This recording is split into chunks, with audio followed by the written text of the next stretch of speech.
back to the Poot channel. So, today we're going to be talking about pricing. Why we're making this video? One, just for, I guess, transparency. So, you know, like why things are priced the way they are, and you know, you get to know a little bit more about what we value and what we don't value for our business. To give you a little context about who we are, we're Poot Ceramics. We make handmade ceramic potato buddies. Little example. So we make ceramics based on these characters. They're little potatoes. Maybe this video can give some insight for other ceramicists in pricing and just like that. I think especially with pricing, it's good to have different methods and views because it's really personal. No like exact formula or exact thing, rules to like what you need to consider and stuff. So I think it's always good to have different opinions you can pick and choose from, you know, get insight to strengthen your own opinions for your business. With that being said, give you a little overview about what we'll be talking about in this video.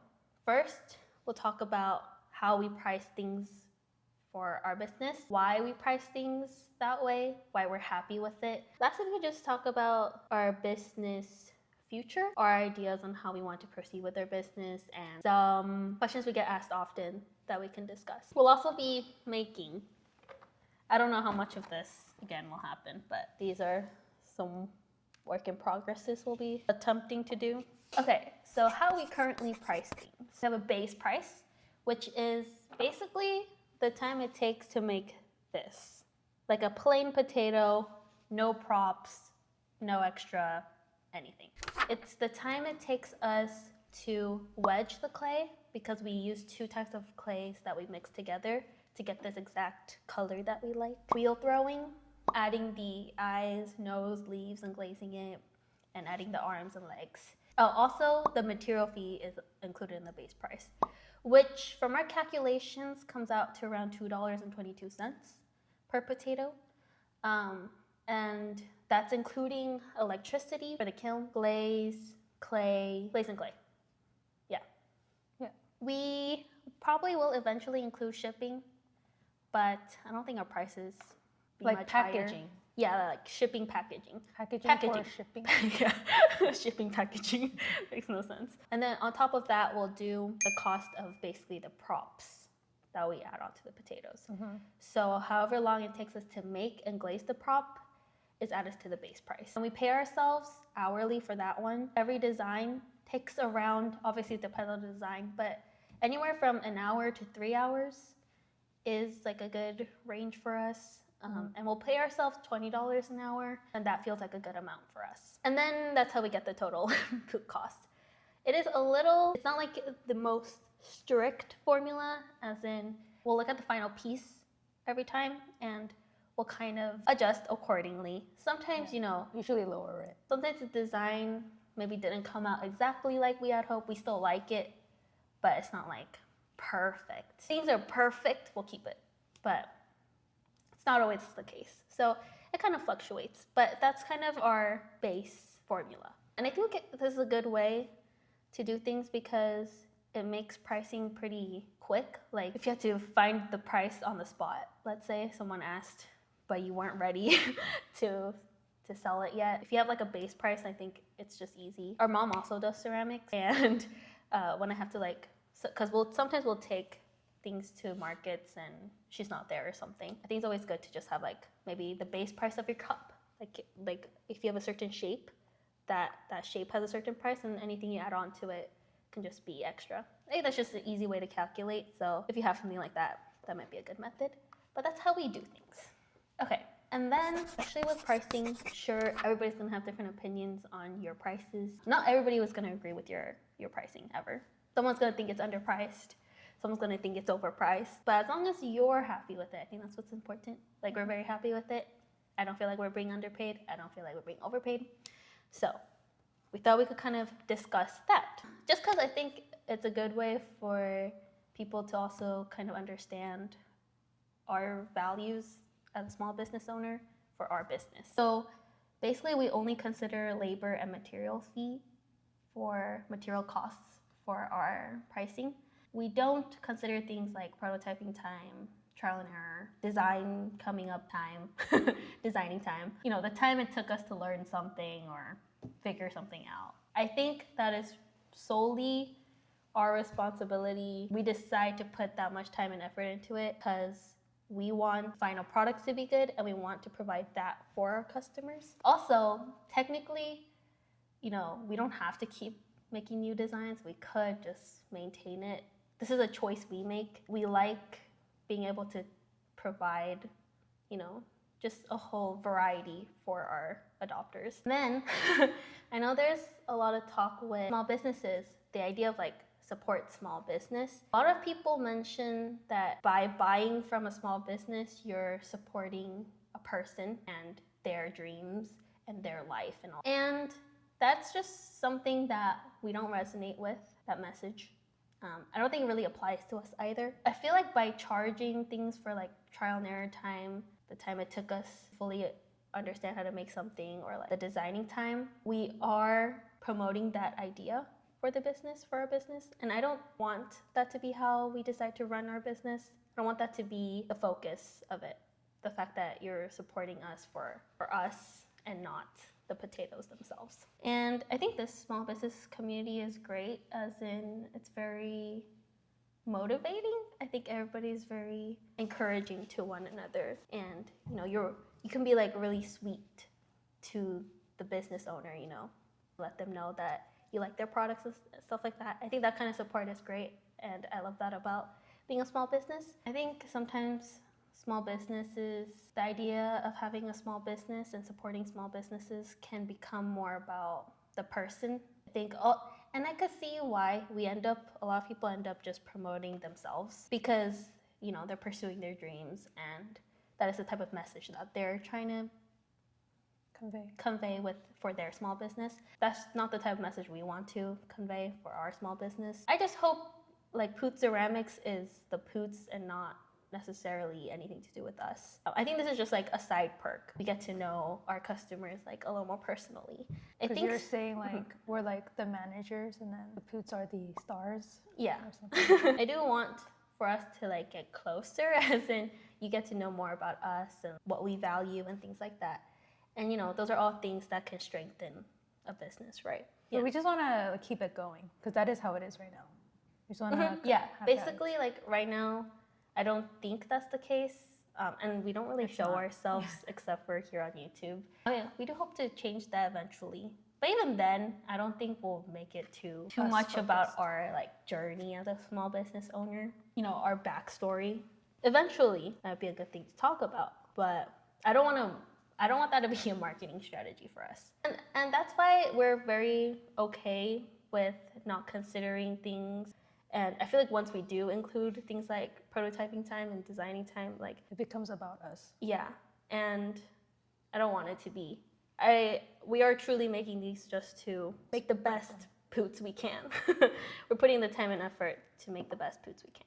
And also, I feel once we start charging for that kind of stuff, they're gonna become super pricey if we honestly did consider pricing the trial and error time. This is what they used to be. These small guys.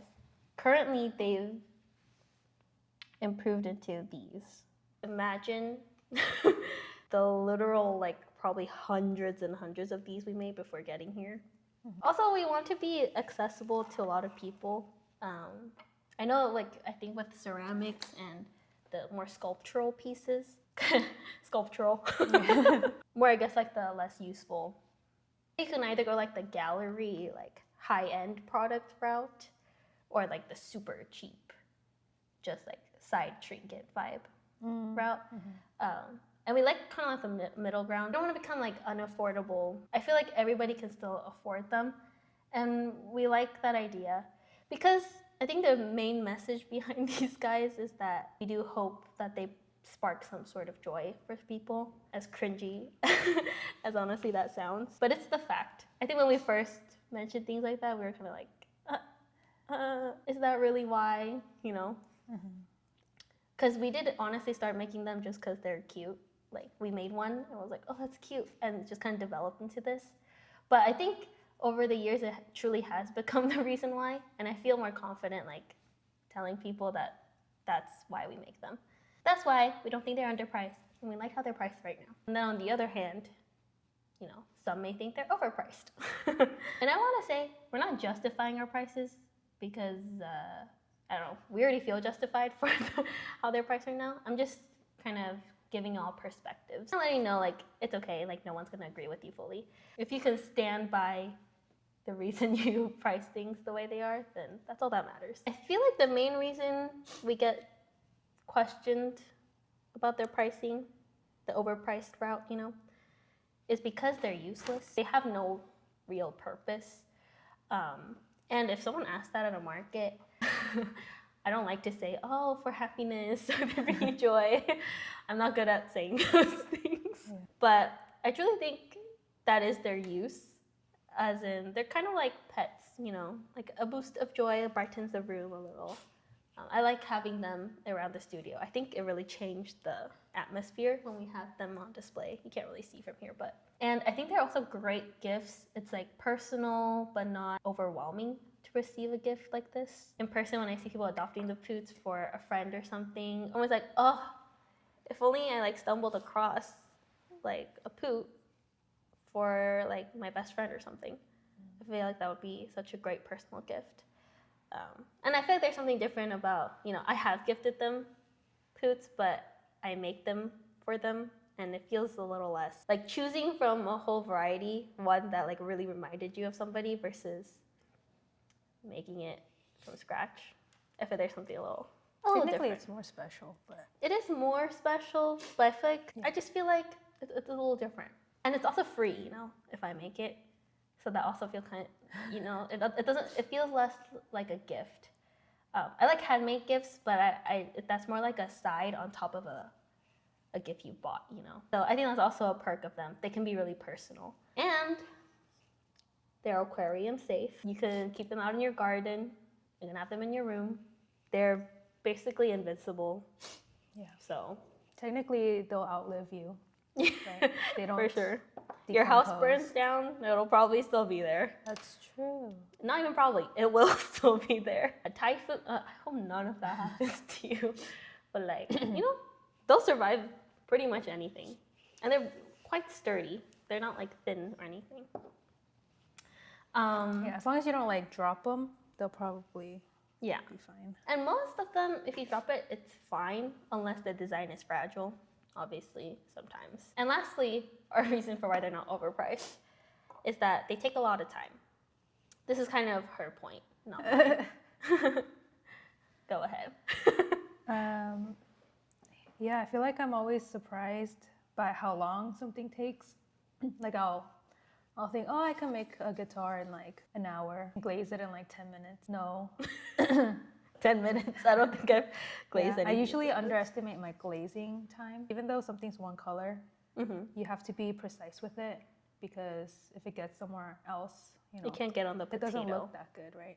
And then if you do get it on the potato, you have to go start trying to wipe it with a brush. It just doesn't guarantee that it comes off either. Yeah. And then it lowers the thing. So it's still like takes a lot of time. But I feel like she used to underprice things. And I would be the one that would say the higher price all the time. And I think there's a lot of makers that are like you. They end up underpricing it because ceramics take so long that honestly, by the time you have the finished product, you forget about all the struggles you went through. It's not like you get the final product in like 2 days. It takes literally like 2 weeks. So by then, you forget that you might have been scrubbing glaze off of it for like 30 minutes. Glazing, it's harder to track time for glazing. I don't know why. I think it's because you can kind of work on it endlessly if you wanted to. Because you could keep going over something, you could keep finding little crevices to glaze. Like making something, you make it, you have like an end point, right? But with glazing, you can keep adding things. Like the point is like, I understand if people think they're overpriced, like, oh, it doesn't take them that long. Because I feel that way even though I'm the one making it. I'm like, oh, it didn't take me that long. And then looking back, or when you're like making it again, god dang, I only made like 3 and 4 hours, And then that feels like a long time. I'm like, yeah, this thing took 4 hours. And you're like, Well, you also took like 2 hours to glaze the 4 pieces. Yeah. And I don't even think about that. When we calculate our time, we calculate the time it took us to make it when we know exactly how to make it, and we're not wasting any time like remaking or, you know, fixing something, right? Like the time it took us just to make it flawlessly, like we did take extra time. And I think the reason that ended up being like that is because she takes longer to make, just in general, and so you kind of have to like reel it back in, you know. And so imagine if you give her the time limit that you have to get it done in 2 hours, even though she could probably get it done in like 4 hours if she took her time. Doesn't matter if you work 4 hours, you're gonna be paid for 2 hours. Then you'll get it done in 2 hours, right? Because we didn't used to do it like that. But now that I think about pricing in an hourly way, I think it helps me work a little more efficiently. Yeah, and kind of value my work a little more. So if you're a ceramicist who hasn't maybe considered hourly pay, who doesn't? We didn't. Yeah, we didn't though. But you know, maybe if you were like us, I do feel like most people do hourly pay. Yeah, they do. But maybe you heard it too and you're like, eh. I think there's a reason for why people, when a majority of people do it, there's probably a reason for it. Yeah. So they're not useless, and they do take a while, even though they look pretty simple. And then I thought we could talk a little bit more about in-person markets and like a pricing. It's not like the prices are different or anything, but kind of. We learned about pricing after going. Yeah, to in-person markets. Mainly just to talk about our opinions on what we hear a lot of people say, like as advice for in-person markets, which is to have a lot of variety, like price range variety. And products and stuff like that, and just our opinion on that. So from our data from here, not like planned out or anything, but it's pretty accurate, don't worry. Our best performing price range is anywhere from 33 to 55, I think is our best performing price range. They prefer the more extravagant stuff. And then our worst performing price range, I would just say 30 and under. And honestly, 55 and higher probably perform better than $30 and under as well. But because, you know, when you start learning more about small businesses and in-person markets, you hear a lot about expanding your price range to, you know, sell more in person and make more money at in-person markets. Just, you know, another perspective from a ceramic small business. I don't think it's beneficial to have that much variety and that much variety in like products and prices. And I could see, although I do feel like it's mainly like print businesses, like artists. Like I guess we're artists too. Like drawing artists, people that print their art onto products. I could see for that, but for ceramics, I feel like it's better to have kind of like a signature. But we do have experience selling like, you know, more functional ceramics like cups, bowls, plates. That's how we got exposed to like in-person markets, which is by taking our mom's stuff. So even from then, I think I've realized having like a main item that your business can be known for, like the people there know exactly what you make and have a clear idea on your business is what's better. Obviously, we'll have the Poots, but we also make, you know, like cups, bowls, plates with the Poots on them. But even then, I feel like when we take too many varieties, people, I don't know, maybe it's hard for them to focus on what, or they have a hard time finding what to focus on. So even then, we'll only bring like maybe a cup, like one cup design and like sauce dishes. But I feel like when we bring like jars, cups, sauce dishes, bowls, plates, unless they get sold first, I do feel like it's more of a hindrance. And we've even expanded to like small keychains, like blind bags. We made them because we thought having something cheaper would help us. But I mean, they did do well. I don't think it was necessary. I feel like it's better for you to spend your time, especially because, you know, ceramics takes a while to make. You're spending your time better by focusing on what's like important in your business, like what's main in your business. That's just our opinion on that. Yeah. And like when we walk around and see other ceramic small businesses, I do feel like there's something a lot more eye-catching about a ceramic business that only has like 1 or 2 cup designs and that's like their whole table. I mean, this more so it's more important on how you decide to run your business. Maybe you're trying to do more like simple, easy, glazing based ceramics. Then, you know, different story. But take what you want to take, you know. Last but not least, I thought we could just talk about our business and kind of talk about efficiency kind of theme. These are just questions we get a lot about the Poots, like because we mainly show us making them, you know. This is a very out of ordinary video for us. We've gotten the question a few times, I think on Instagram and on YouTube, which is, why don't you use molds? Why don't you use colored clay and things like that? Which is a great idea. We've thought of it too, in hopes of like making things more efficient. But I think after, you know, 3 years of making these, we've realized first, colored clay, we did try it, but one, they're expensive, and it takes a lot of pigment to color clay, especially to the point of vibrancy that we wanted at. Like, we wanted to look like, you know, it was painted, like really opaque. But I think a lot of the times colored clay kind of turns gray.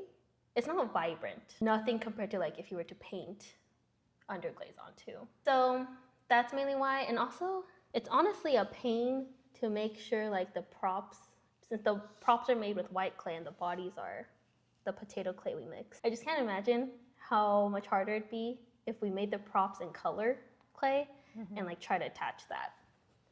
And it's not easy to clean them up while still maintaining that smooth look. So that's the reason we don't use colored clay. And then for molds, that might be something we come back to in the future. I am a little bit stubborn on like, we're both kind of stubborn on keeping things like handmade. I can see the difference in person when I see like a mold and then a handmade piece. I know it'd be faster, but also like, if you think about completeness, you know how these two are like not the exact same size? So the props would have to be slightly different. And at that point, maybe the mold isn't that helpful. I would like a leaf-shaped one, or like a flower petal-shaped one, so that I don't have to keep like rolling out the shape, squishing it. Like it'd be like something smaller like that, but not like parts. Huge like props, like a full prop. Also, we switch designs like every drop. So we do 4 drops a year. This year's the first time we're actually being like strict on it, since last year was our first time being full time, and we're kind of like finally getting a gist of things now. One, we switch up the designs because like we said earlier, we want to provide new like variations for our adopters. And 2, I think it prevents any possible burnout in the future. Just starting with a lot of variety now. And we always like bring things back. But you know how if you were to make one design like all year round, I could see, and I've seen some people like get burnt out from it. And so, yeah, I think it's like a win-win for us and the adopters. So we like to switch it up every time. Yeah, and also we just like coming up with new designs. Like the designing process is really fun. So yeah, that's why molds aren't necessarily that perfect yet. I do think maybe in the future, if we like keep bringing designs back, maybe like the popular ones, a mold would be nice. We don't have that data yet. So, and then I was also watching videos on like pricing on YouTube just to like get a gist of things for this video, and I didn't see that many. Maybe I was looking up the wrong stuff. I'm not that good at finding things online. It's like I'm blind to it. Like I kept seeing people talk about the upscaling your business and why, you know, how are you gonna upscale your business at this price range and all that stuff. Like if you want to hire people and your business grows big and all that stuff. Obviously, we are thinking that far ahead because we are gonna be big. I think if we do upscale the business, we want the handmade products to maintain how they are now. We'll be making them and we'll have them forever. We want to make these for as long as we can. Before maybe I have arthritis or something.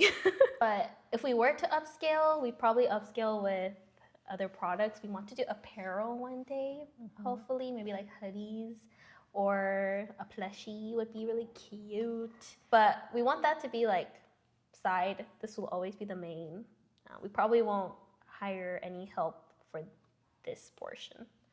Also because I feel like I don't know what part they would help with if I picture it. Yeah, I feel like especially with the Poots, for since we've been making them for a while now, there's so many like small details that make them look so off all of the times. Like even us, if we do something like slightly different, to us like the quality falls quite a bit. So yeah, I think the pricing is good. Who knows? Maybe our opinions will change in the future. But like for the past 3 years, it's been the same. I do know if logically speaking, if we do maintain this like forever and this is all we do, we probably can't be successful, like rich. But that's not the point with these. I just truly do want them to be like of joy and happiness and cuteness. Yeah, I want to be accessible to a lot of people, but also bring joy to a lot of people. That's kind of our motto. Also, more efficient method, I do really want to get a pug mill. That has like nothing to do with this, but like, I'm just saying. Pug mill would probably save our wrists a whole lot. We won't include it in the pricing, don't worry. No. That's my biggest dream right now. Pug mill? Yeah. And again, all our opinions and how we want to run our business, not telling anybody that this is the best way or anything. It just works for us. And we are planning on moving to a home studio. I think we've mentioned this in a different video, but our mom is retiring soon. Save a lot of money. Yeah, we would save a lot of money if we just had a home studio. And so, coming soon. Yay! So exciting. It's exciting and stressful, but we'll get over it.